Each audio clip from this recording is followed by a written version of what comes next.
Hello students, welcome again. बच्चों, आज का जो हमारा टॉपिक है वो क्विसेंट सेंटर यानी शांत केंद्र के ऊपर है। बच्चों, क्विसेंट सेंटर या शांत केंद्र की बात करें तो सबसे पहले इसकी खोज किसने की थी? क्लाउस नाम के साइंटिस्ट ने।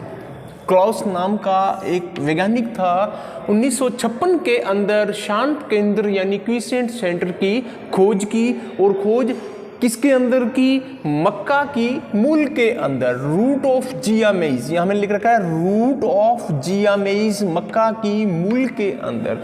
तो क्लाउस ने क्या देखा कि जब ये जो मक्का की जो रूट थी, रूट के अंदर जो डीएनए है उसकी ऑटो रेडियोग्राफी के दौरान स्टडी उसने यह अध्ययन के दौरान इसने क्या पाया कि लगभग रूट केप के पास बिल्कुल मिड में एक निष्क्रिय कोशिकाओं का समूह पाया जाता है। ग्रुप ऑफ इनएक्टिव सेल्स, निष्क्रिय कोशिकाओं का एक समूह पाया जाता है जिसके जो कैरेक्टरिस्टिक हैं, लक्षण हैं, वे मेरिस्टेमेटिक टिश्यू से बिल्कुल अलग हैं।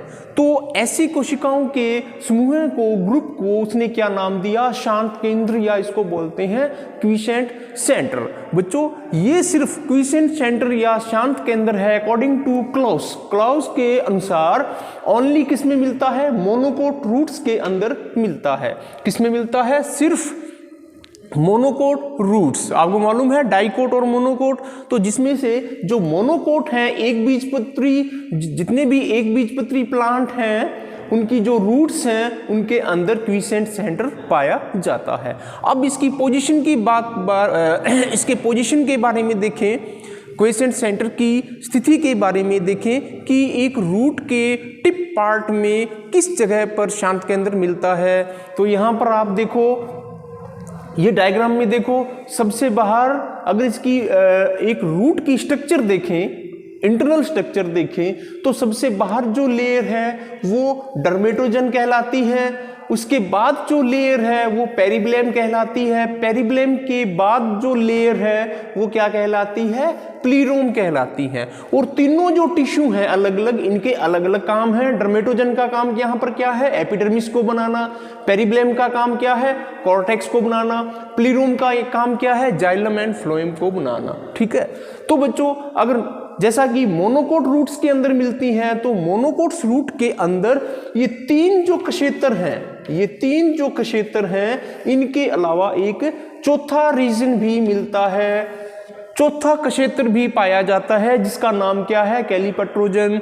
इससे पहले जो प्रीवियस जो वीडियो है उसके अंदर आप देखना कि जितने भी मोनोकोट्स हैं उसमें तीन रीजन्स, तीन क्षेत्रों के अलावा एक चौथा क्षेत्र, चौथा रीजन भी पाया जाता है, जिसको अपने क्या बोलते हैं? कैलीपट्रोजन। और बिल्कुल टिप पार्ट पे क्या होती है? रूट कैप होती है। तो बच्चों, अगर क्विसेंट सेंटर या शांत केंद्र की पोजीशन के बारे में बात करें, इसकी स्थिति के बारे में बात करें, तो it is lie between dermatogen and calyptrogen. It is lie between dermatogen and कैलीपट्रोजन।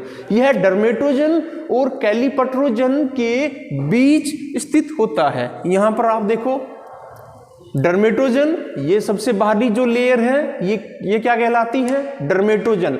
Dermatogen और कैलीपट्रोजन, ये कैलीपट्रोजन है, ये डर्मेटोजन है और ये कैलीपट्रोजन है, के बीच में inactive group of inactive cells, निष्क्रिय कोशिकाओं का समूह मिलता है, जो कि क्या कहलाता है? Quiescent centre.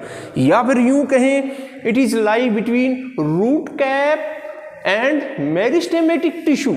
बच्चों, रूट कैप सबसे टिप पार्ट में ये क्या है? रूट कैप, यानी रूट की क्या है? कैप है। और मेरिस्टेमेटिक टिश्यू, मेरिस्टेमेटिक जोन भी बोल सकते हैं, मेरिस्टेमेटिक टिश्यू भी बोलते हैं। मेरिस्टेमेटिक टिश्यू का मतलब क्या है? इसकी सेल्स लगातार क्या करती हैं? विभाजनशील रहती हैं, नॉन स्टॉप काम चलता है इनका। तो ये वाला जो क्षेत्र है, ये क्या कहलाता है? Meristematic zone. और ये क्या है? Root cap.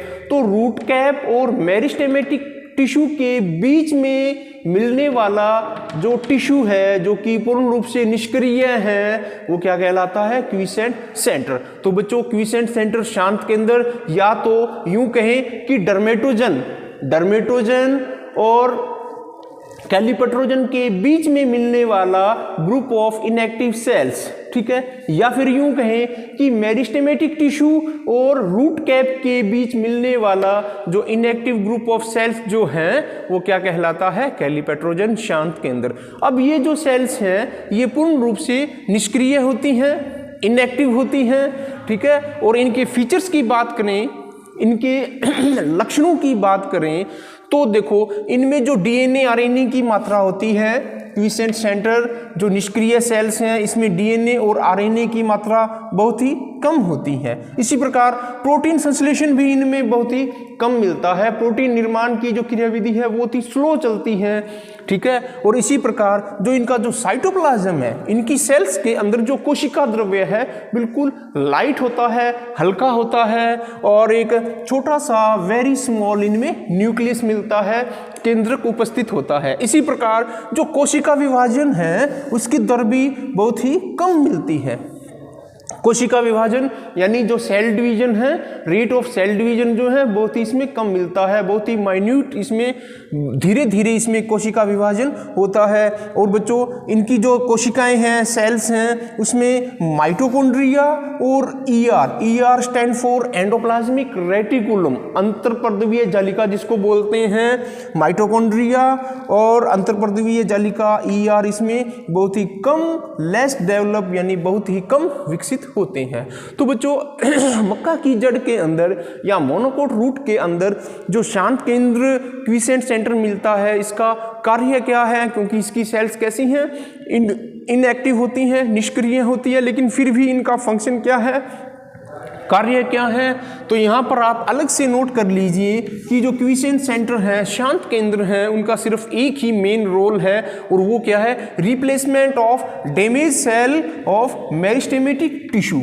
जो विजोतक उत्तक जो होता है, जो मेरिस्टेमेटिक जो टिश्यू होता है, इसकी जो सेल्स डैमेज हो जाती हैं, डेड हो जाती हैं, उनको रिप्लेसमेंट करने का काम करता है, उनकी जगह पर नई कोशिकाओं का निर्माण ये कर देता है। तो इस प्रकार इनका काम क्या है, replacement of damage cells of meristematic tissue.